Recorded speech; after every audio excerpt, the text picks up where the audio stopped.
നമസ്കാരം.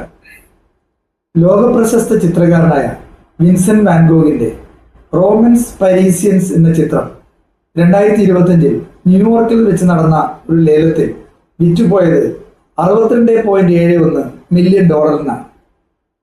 ലോകത്തിലെ പ്രധാനപ്പെട്ട പല മ്യൂസിയങ്ങളിലും സൂക്ഷിച്ചിട്ടുള്ള അദ്ദേഹത്തിന്റെ പ്രശസ്ത ചിത്രങ്ങളുടെ ഇന്നത്തെ മൂല്യം എന്ന് പറയുന്നത് നമുക്ക് ഊഹിക്കാൻ കഴിയുന്നതിലും എത്രയോ അപ്പുറമാണ്. എന്നാൽ ജീവിച്ചിരിക്കുന്ന കാലത്ത് അദ്ദേഹത്തിന് തൻ്റെ ഒരു ചിത്രം മാത്രമേ വിൽക്കാൻ കഴിഞ്ഞുള്ളൂ എന്നുള്ളതാണ് യാഥാർത്ഥ്യം. റെഡ് വിൻയാർഡ് എന്ന തൻ്റെ ചിത്രം തുച്ഛമായ 400 ഫ്രാങ്കിനായിരുന്നു അന്ന് വാൻ ഗോഗ് വിറ്റത്. ഇന്ന് ലോകം മുഴുവൻ ആരാധിക്കുന്ന വിൻസെന്റ് വാൻ ഗോഗ് എന്ന ചിത്രകാരൻ ആരാലും അറിയപ്പെടാതെ പട്ടിണിയിലും ദാരിദ്ര്യത്തിലുമായിരുന്നു ജീവിച്ചു മരിച്ചത്.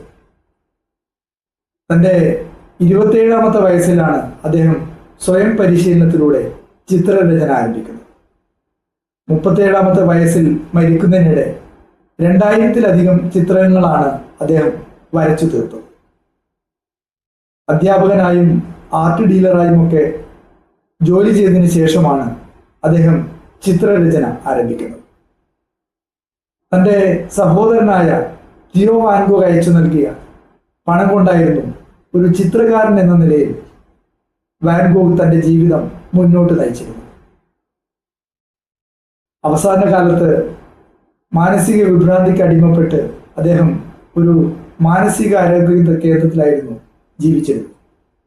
അവിടെ ജീവിക്കുമ്പോഴാണ് ലോകപ്രശസ്ത ചിത്രങ്ങളായ സ്റ്റാറി നൈറ്റും ഐറിസും ഒക്കെ അദ്ദേഹം വരക്കുന്നത്. അവിടെ താമസിക്കുമ്പോൾ തന്നെയാണ് തൻ്റെ 37ാമത്തെ വയസ്സിൽ അദ്ദേഹം സ്വയം വെടിവെച്ച് മരിക്കുന്നത്. വിൻസെന്റ് വാൻ ഗോഗ് മരിച്ച് ഏറെ കഴിയുന്നതിന് മുമ്പ് അദ്ദേഹത്തിൻ്റെ സഹോദരനായ തിയോ വാൻ ഗോഗും മരിച്ചു പോകുന്നു. പിന്നീട് തിയോയുടെ ഭാര്യയായ ജോഹന്ന വിൻസെന്റ് വാൻ ഗോഗിന്റെ ചിത്രങ്ങൾ ശേഖരിക്കുകയും ലോകത്തിൻ്റെ പല ഭാഗങ്ങളിലും ചിത്രപ്രദർശനം നടത്തുകയും ചെയ്തു.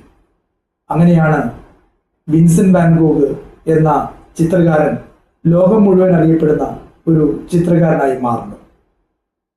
തിയോ വാൻ ഗോഗ് എന്ന സഹോദരനും ജോഹന്ന എന്ന അദ്ദേഹത്തിന്റെ ഭാര്യയും ഇല്ലായിരുന്നുവെങ്കിൽ വിൻസെന്റ് വാൻ ഗോഗ് എന്ന ചിത്രകാരൻ ഇന്നും നമുക്ക് അജ്ഞാതനായി തുടർന്നേനെ. നന്ദി.